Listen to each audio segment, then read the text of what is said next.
and here we are.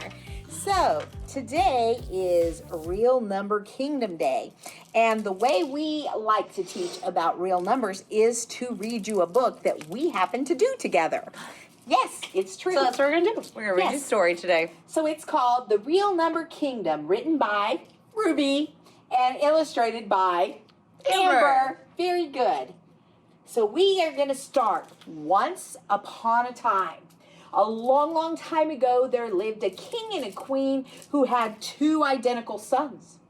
The king and the queen planned to travel the world in their later years, and they had to choose which son would rule over the isolated eastern lands and which would rule over the vast western lands. The decision was not to be taken lightly. The twin princes had been raised side by side. They played together, they went to school together, they worked together, and they even shared a favorite subject. What was that, you might wonder? It was math, of course. Although they were identical twins, they could not be more different. Prince Irrational was practically born talking. He talked all day, and he talked in his sleep all night. Amazingly, the young prince never repeated himself. He seemingly could go on and on talking forever. The king and the queen loved him, but quite frankly, he was annoying. It was on his 18th birthday that he became obsessed with pi and imperfect square roots. Prince Irrational spent his days and nights reciting never-ending streams of numbers. It was very strange, but also kind of cute. Prince Irrational asked his parents if he could please rule over the eastern lands because he had heard of a magical lake where the fish were all non-perfect square roots and their decimals went on, never repeating and never terminating. He had also heard legends that described a pathway made of stones where he could write out the digits of pi from now until happily ever after. To Prince Irrational, the eastern lands were heaven.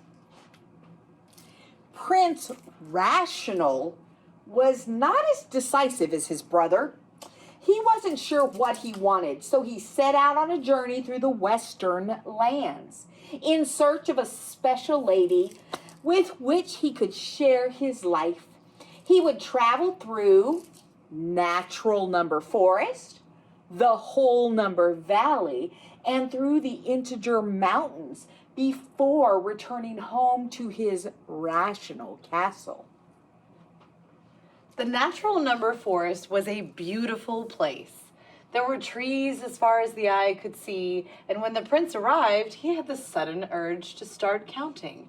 1 tree, 2 trees, 3 trees, 456 trees, 7,890 trees. The forest was endless as he counted. He noticed that every person he saw was busily focused on counting as well. A young boy counted strawberries, an elderly woman counted stitches as she crocheted, and a beautiful young lady counted her flowing strands of hair.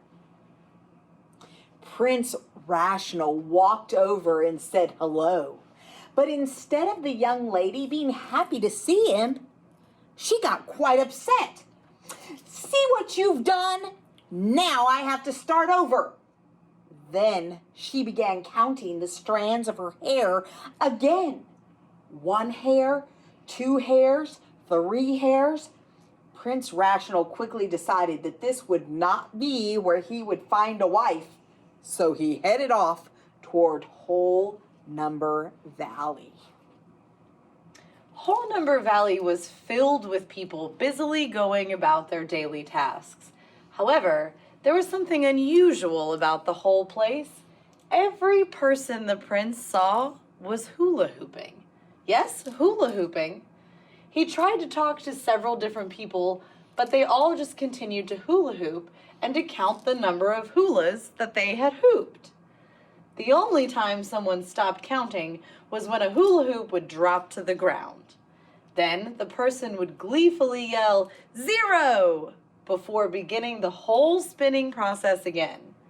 Prince Rational stayed for about 10 minutes before he felt dizzy and had to continue on his journey. The next stop was Integer Mountain. Prince Rational was beginning to lose hope of ever finding a wife, but he was not going to give up. The road that led to the village on Integer Mountain was unusually straight. The village itself seemed to be made up of lines heading in all directions. As far as the prince could tell, there wasn't a curve anywhere to be found in this village. The mayor of the village welcomed the prince enthusiastically and invited him to a party where the village's newest discovery would be unveiled. The prince was excited to see what all the fuss was about as the curtains on the stage began to open. A beautiful and brilliant mathematician took center stage and announced her discovery. Tonight, my dear citizens, I give you the perfect number line. Oh, wow. The crowd could not contain their excitement, and the festivities continued well into the night. Although Prince Rational loved their enthusiasm, he was beginning to get homesick, and he began his journey back to the Rational Castle alone. Once word spread that Prince Rational would return home, the entire Rational village began to plan the celebration festivities. They would serve all of the prince's favorite foods. There would be pizzas, pies, and cakes. There would also be candy bars, crackers, and oranges. This may seem like an unusual array of foods, but it was well known among the villagers that Prince Rational only ate foods that could be cut into fractions. Prince Rational loved how every fraction, after being divided, would either become a decimal that stopped, or it would repeat in an unending pattern.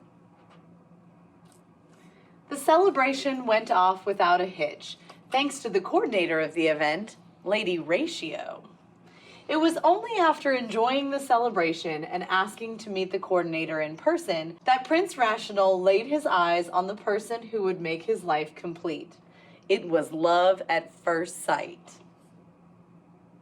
Prince Rational and Lady Ratio became the new rulers over the vast western lands, while Prince Irrational ruled over the eastern lands.